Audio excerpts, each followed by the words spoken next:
찬송가 322장 세상의 헛된 신을 버리고 찬양 드리겠습니다.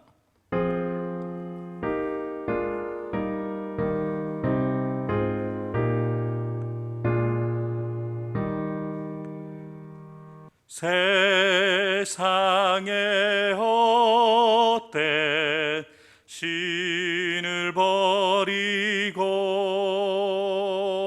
하나님 이름 높여 기리세. 온 천하 백성 모두 나와서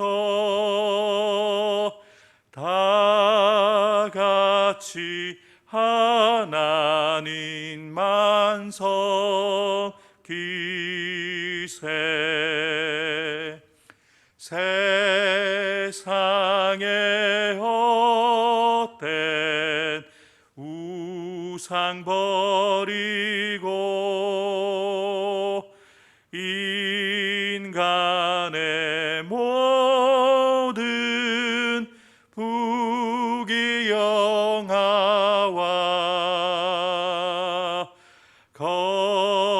거짓과 불의 모두 버리고 온전히 하나님만 섬기세. 주님의 백성 서로 헤아려 시기와 미움 아주 버리고 하나님만을 홀로 섬기는 천국을 어서 이뤄주소서.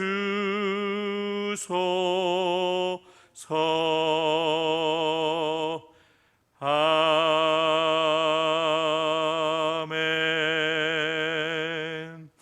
하나님께서 이 새벽에 우리에게 주시는 하나님의 말씀, 구약 성경 느헤미야 10장 1절부터 39절까지의 말씀입니다. 이스라엘 백성들은 느헤미야와 함께 52일 만에 예루살렘 성벽 재건이라는 그 대업을 이루고 또 거룩한 성회로 함께 모여서 에스라가 선포하는 그 모세의 율법을 함께 듣게 됩니다. 절기를 지키고 백성들이 함께 모여 있는 성회에서 백성들을 대표해서 레위인들이 이스라엘의 역사를 회고하면서 기도를 하게 되어지죠. 그리고 하나님의 은혜를 기억하고 감사하고 또 그들이 이전에 범하였던 죄에 대해서 회개하는 그런 내용들에 함께 동참을 하게 됩니다. 그러면서 그곳에 모여 있었던 지도자들과 백성들이 은혜를 받게 되죠. 감동을 받게 되어집니다. 근데 그 감동이 단지 감동으로 끝나지 않고 이제 그들의 삶을 바꾸는 결단과 또 그 결단이 실제가 되어지는 행동으로 나아가게 되어지는 내용들이 이제 본문 이후부터 나오게 됩니다. 레위인의 대표 기도가 끝난 이후에 지나간 역사 그리고 오늘의 역사를 기억하면서 이제는 지난 그 과거의 전철을 밟지 않고 하나님이 우리를 부르신 그 목적대로 살아가는 하나님의 백성이 되자, 그리고 이스라엘 신앙의 공동체를 세워가고자 하는 그런 결단을 담아서 견고한 언약을 세우게 되어지죠. 그리고 10장 1절부터 27절에서는 그 언약이 세워지는 그 현장에 있었던 사람들 가운데 인을 찍었던 사람들, 결단을 담아서 도장을 찍었던 사람들의 이름이 나열되어집니다. 이 사람들 가운데 먼저 언급되어지는 이름은 앞장섰던 리더인 총독 느헤미야와 또 그와 함께했던 그 유다의 행정부의 리더가 되어지는 시드기야의 이름이 기록되고 있죠.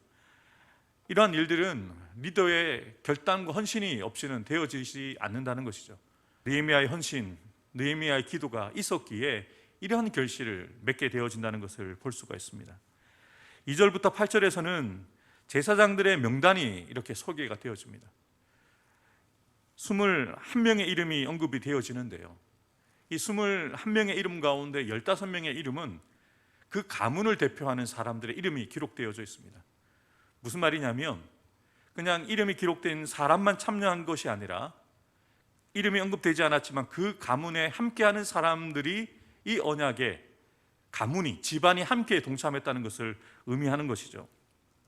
9절부터 13절에서는 성전의 일을 돕는, 제사장을 돕는 레위 사람들의 이름이 기록되어져 있습니다. 전부 17명의 사람들이 언급이 되어지는데 이들 가운데 익숙한 이름이 있으실 텐데, 이들은 에스라가 그 단위에 서서 율법을 낭독할 때 함께했던 레위인들의 이름도 기록이 되어져 있습니다. 레위인에 이어서 이제는 백성들을 지도하는 방백들, 각 종족의 리더가 되어지는 족장들의 이름이 14절부터 27절에 이렇게 기록되어져 있습니다. 이들의 이름이 전부 44명의 이름이 기록되어져 있는데요, 이들 가운데 21명의 이름은 1차 포로 귀환, 스룹바벨과 함께 포로 귀환했을 때 기록되었던 사람들의 이름과 동일합니다. 그러니까 그들이 지금까지 이렇게 하나님이 원하시는 신앙의 공동체가 세워지기를 소망하면서 오랜 기간 동안 이곳에 있었던 사람들이 언급되는 거죠. 그리고 나머지 23명은 새로운 사람들입니다. 이들은 최근에 바벨론에서 귀환한 사람들인데요, 지금 이전부터 있었던 21명, 그리고 그 가문의 사람들, 그리고 새로 귀환했던 23명과 그와 함께한 사람들, 이렇게 함께 언급하고 있는 이유는 신앙의 공동체를 세우는 일은 구와 신이 의미가 없다는 거예요. 예전부터 있었던 사람들, 새로운 사람들 모두가 함께 마음을 모아야 되는 일임을 보여주기 위해서 이렇게 그 이름이 함께 기록되어져 있는 것이죠. 28절에는 이 언약 체결을 하는 그 현장에 있었던 8부류의 사람들을 언급하고 있습니다. 언약 체결에 지도자들 외에 모든 백성들이 함께 했음을 이제 소개해 주기 위해서 28절을 언급하고 있는데요, 제사장의 그룹이 있었고 레위인의 그룹이 있었고 성전 문지기, 노래하는 사람들, 그리고 느디님 사람들, 그리고 율법을 따라 살기 위해서 이방 사람들과 절교한 사람들, 그리고 이 사람들의 아내와 자녀들이 언급되고 있습니다.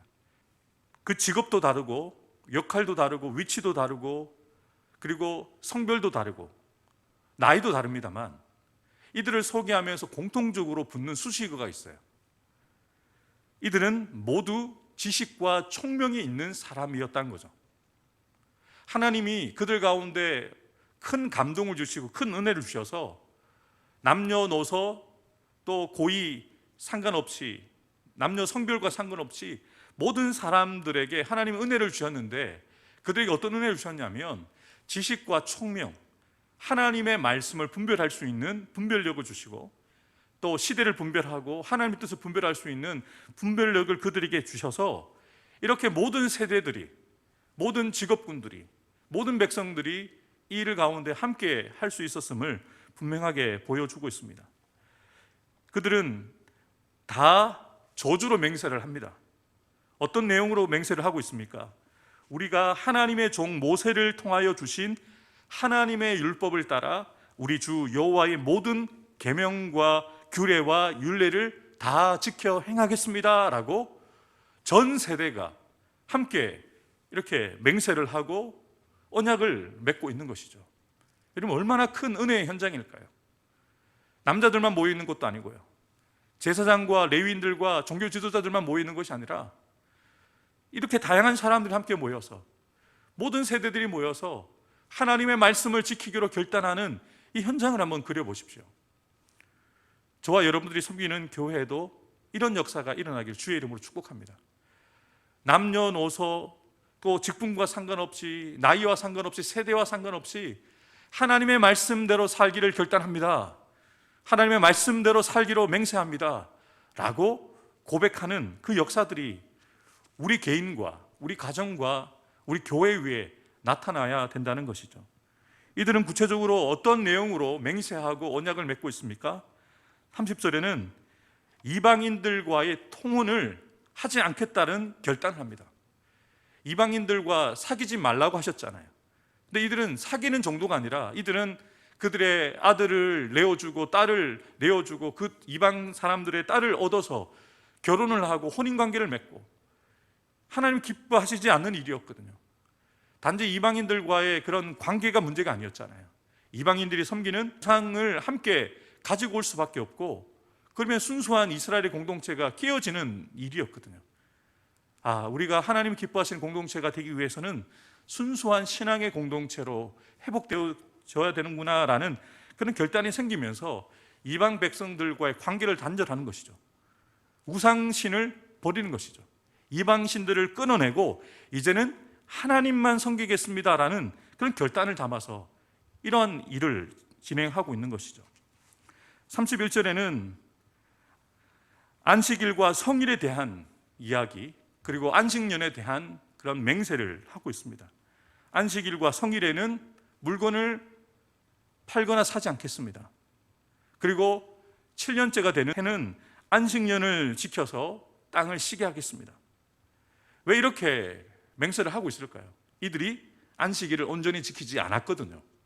하나님이 정하신 절기를 온전하게 지키지 않았거든요. 하나님이 정하신 안식년을 온전하게 지키지 않았거든요. 그들이 마땅히 하나님께서 지어주신 의무와 책임을 다하지 않았는데 어떻게 하나님께서 그들에게 특권을 주실 수 있겠어요? 어떻게 하나님이 그들에게 은혜를 주실 수 있겠어요? 그들이 회개하고 돌이켜보면서 깨달은 것은 우리가 하나님의 말씀대로 살지 않았기에 오늘의 현실에 우리가 직면한 것이 아니냐. 우리의 조상들도 그랬고 우리도 그러하지 않았느냐. 우리의 현실을 바꾸기 위해서는 먼저는 우리의 삶 가운데 하나님의 말씀이 회복되어져야 된다는 것, 또 우리가 하나님의 백성으로 마땅히 살아가야 되는 의무와 책임을 져야 된다는 것을 깨닫는 거죠. 그래서 원래 그들이 해야 되는 일을 하겠다라고 다시 돌아가는 거예요. 안식일을 지키고 성일을 지키고 안식년을 지키겠습니다. 이제야 비로소 정상으로 회복되고 있는 것이죠. 32절에는 안식일과 안식년 준수에 의해서 이제 성전을 운영해 가기 위해서 필요한 성전세에 대해서 맹세하는 내용이 기록되어져 있습니다. 우리가 또 스스로 규례를 정하기를 해마다 각기 세겔의 3분의 1을 수납하여 하나님의 전을 위해서 드리겠습니다. 마땅히 하나님께서 정하신 성전세가 있었잖아요. 근데 백성들이 드리지 않았어요. 왜요? 자기도 먹고 살기 힘드니까. 왜요? 자기들도 지금 바사의 속국이기 때문에 바사의 왕에게 세금을 내야 되는데 세금 내고 우리 먹고 살고 하나님께 드릴 게 없는 거예요. 하나님이 이제 차선으로 밀려난 것이죠. 차선으로 밀려난 것이죠. 마땅히 드려야 되는 성전세를 드리지 않으면 어떤 일이 일어날까요? 성전이 버려진 상태에 있는 거예요. 성전에서 무엇이 드려집니까? 제사가 드려지잖아요. 하나님께 드리는 예배가 온전하게 드려지지 못하는 거죠. 그래서 성전이 버려진 상태로 놓여 있었던 거예요. 제사가 드려지지 않는 거예요. 제사가 드려지지 않는다는 것은 하나님과의 관계가 단절되었다는 거잖아요. 그들이 지금 현실을 이렇게 살아갈 수밖에 없었던 이유를 이제는 분명하게 알고, 이제 원래 하나님이 우리에게 말씀하여 주신 대로 우리가 마땅히 감당해야 될 의무와 책임을 다하겠습니다. 큰 금액은 아닙니다. 그러나 백성들이 세겔의 3분의 1씩을 드리면 성전을 운영하는 일에 넉넉하게 쓸 수가 있거든요. 33절과 34절에서는 어디에 그것을 쓰는지에 대해서 구체적으로 얘기를 합니다. 이러한 곳에 하나님의 전의 모든 일을 위하여서 우리가 드리는 예물이 쓰여졌으면 좋겠습니다라고 드리겠다는 거죠. 34절에는 우리 제사장들과 레위 사람들과 백성들이 이제 제비를 뽑아서 성전에서 불을 피워야 되는데, 불을 피우는 그 제목들도 우리가 순서를 정해서 제비를 뽑아서 성전에서 불이 꺼지지 아니하도록, 그래서 우리가 제목을 드리기로 결단합니다 라고 헌금과 헌물에 대한 맹세를 드리고 있는 것이죠. 성전이 돌아가기 위해서는 재정이 필요합니다. 예배가 드려지기 위해서는 제목이 필요해요. 나무가 필요합니다. 그런데 그것을, 그 재정을 마련하기 위해서, 제목을 얻기 위해서 제사장들과 레위인들이 성전을 떠나서 다른 일 가운데 신경을 쓰고 있으면 다른 곳에 가서 재정을 얻기 위해서 투잡을 뛰고 나무를 얻기 위해서 산에 가서 나무를 꺾고 온다고 생각해 보세요. 예배가 정상적으로 드려질 수 있겠습니까? 드려질 수 없어요. 백성들이 필요할 때 제사장과 레위인들이 그 위치에 정위치하고 있어야 되는데, 살아야 되는데, 자기들도 살아야 되잖아요. 그런데 백성들이 마땅히 드려야 되는 성전세를 드리지 않고 제목을 드리지 않는데 어떻게 살 수 있겠어요? 그래서 레위인들이 도망을 가는 거예요. 제사장들이 자기의 직무가 있는데 그 직무를 버리고 또 다른 곳으로 떠날 수밖에 없는 거예요. 그러니까 성전도 무너지고 예배도 무너지고 이스라엘 공동체가 무너질 수밖에 없었던 거죠. 그래서 성전세를 드리겠습니다, 예배에 필요한 제목을 드리겠습니다라는 결단을 드리는 것이죠. 이제 더 나아가서 35절부터 37절에 보면 이제 백성들이 성전이 정상화되기 위해서 우리가 드려야 되는 책임과 의무를 다하겠다는 맹세를 드리고 있습니다. 백성들의 절연한 결단을 담은 고백이죠. 마지막 고백입니다. 우리가 우리 하나님의 전을 버려두지 않겠습니다. 다른 말로 표현하면 우리가 예배를 이제 포기하지 않겠습니다. 하나님이 기뻐하시는 일을 하는 일 가운데 우리가 우리의 시간과 우리의 몸과 우리의 물질을 드리겠습니다라는 결단을 드리는 것이죠. 여러분, 지금 언급하고 있는 것처럼 레위인들과 제사장들은 백성들이 드리는 11조와 그 예물로 그들은 살 수 있었어요. 그런데 백성들이 마땅히 드리는 첫 예물과 첫 서산물과 11조를 드리지 않게 되어지면서 레위인들의 삶은, 제사장들의 삶은 척박해질 수밖에 없었던 것이죠. 그래서 성직자들이 성직을 떠나게 되어지고 자기 살 길을 찾아가다 보니 예배는 무너지고 성전도 회폐해지고 성전이 황폐해지니 이스라엘 신앙 공동체가 무너지는 일은 순차적으로 일어날 수밖에 없었던 것을 우리가 보게 되어집니다. 우리가 마땅히 해야 되는 책임과 의무만 하면 교회는 돌아가요. 예배는 드려지고 성직자들은 성직자의 일을 온전히 감당할 수가 있습니다. 교회를 사랑한다는 것, 성도들을 사랑한다는 것, 목회자를 위한다는 것, 말만 그렇게 번지르하게 하지 않는 저희들이 되었으면 좋겠어요. 감동이 있다면 우리가 교회를 위해서, 성도들을 위해서, 또 목회자들을 위해서 그 감동이 결단과 행동으로 나타나야 돼요. 우리가 하나님의 성전을 버리지 않겠습니다. 목회자들을 버리지 않겠습니다. 예배를 포기하지 않겠습니다. 하나님이 기뻐하시는 일을 우리가 포기하지 않겠습니다라는 결단이 회복되어질 때 목회자들이, 성직자들이 자기의 역할을 온전히 감당하게 되어지고 그들을 통해서 예배가 온전하게 드려지고, 예배가 온전하게 드려지니까 이스라엘의 신앙의 공동체가 온전하게 세워지는 역사가 일어나게 되었던 거죠. 지금 저와 여러분의 삶은, 또 우리가 섬기고 있는 목회 현장은 어떤지 한번 돌아보았으면 좋겠어요. 하나님께 받을 권리만 우린 자꾸 주장을 해요. 하나님 왜 내 기도 응답해 주지 않으십니까? 왜 내게 은혜를 베풀어 주시지 않으십니까? 하나님 우리에게 물으실 거예요. 너는 네가 해야 될 의무와 책임은 다하였느냐? 네가 마땅히 권사로서, 장로로서, 집사로서, 목사로서 책임과 의무를 다하고 있느냐? 물어보시면 할 말이 없을 것 같아요. 하나님은 하나님의 일을 하셔야 되고요, 우리는 우리가 해야 될 일을 마땅히 해야 됩니다. 에스라를 통해서 주신 그 말씀의 감동, 또 성회로 모여서 함께 기도하는 가운데 주신 그 감동이 그냥 감동으로 머물지 않고 결단이 되어져요. 이방 것들을 끊어내고 우리가 마땅히 드려야 될 헌금과 헌물을 드리고 성전을 버리지 않겠다는 그 결단이 그들 가운데 실제로 이루어질 때 신앙의 공동체가 온전히 세워지는 역사가 일어났다는 것을 우리가 기억하며, 오늘 저와 여러분들이 해야 되는 일이 무엇인지, 해야 되는데 하지 않고 있는 일이 무엇인지 성령께서 우리를 깨닫게 해주셔서 우리가 마땅히 교회를 세우는 일을 위해서, 예배가 회복되어지는 일을 위해서 우리가 헌신하기를 결단하는 저와 여러분들 되기를 주님의 이름으로 축복합니다. 기도하겠습니다. 하나님 아버지, 이스라엘 백성들이 말씀을 통해서 기도하는 중에 감동을 받고 은혜를 받았습니다.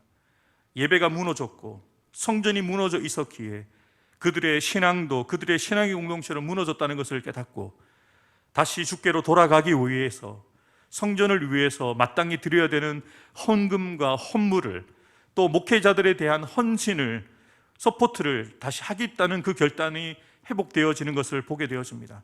예배가 살아야, 교회가 살아야 우리 성도들 한 사람 한 사람의 신앙과 그 가정이 살아날 수 있다는 것을 보게 하시니 감사합니다.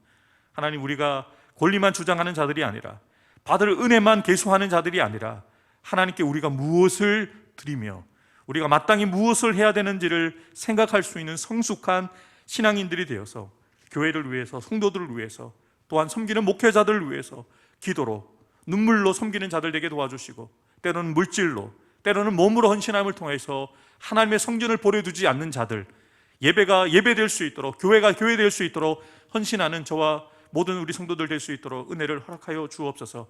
간절히 기도하고 원하는 것은, 하나님, 육신의 질병으로 고통받고 있는 우리 성도들, 하나님께 쓰임받아야 될 자들이 오니 그들의 연약한 부분들을 만지시고 고쳐주셔서 치유해 주시고 간건케 해주셔서 주의 나라와 복음 위에서 귀하게 쓰임받을 수 있는 우리 사랑하는 성도들 될 수 있도록 그들 가운데 역사하여 주옵소서. 오늘도 주신 말씀을 기억하면서 주신 그 감동이 이제 결단이 되게 하시고, 그 결단이 행동으로 나타나 우리의 삶이 바뀌어지는, 우리를 통하여서 우리 교회가 바뀌어지는 놀라운 역사가 일어날 수 있도록 우리를 사용하여 주옵소서. 우리를 그렇게 사용하실 주님을 찬양하며 감사드리며 예수님의 이름으로 간절히 기도하옵나이다. 아멘.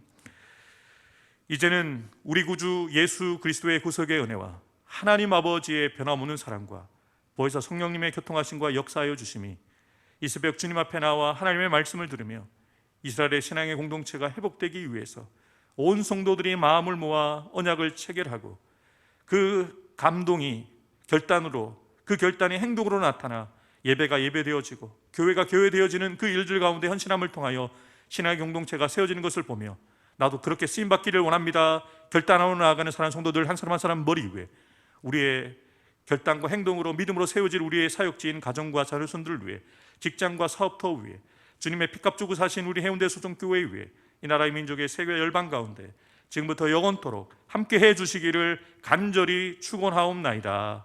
아멘.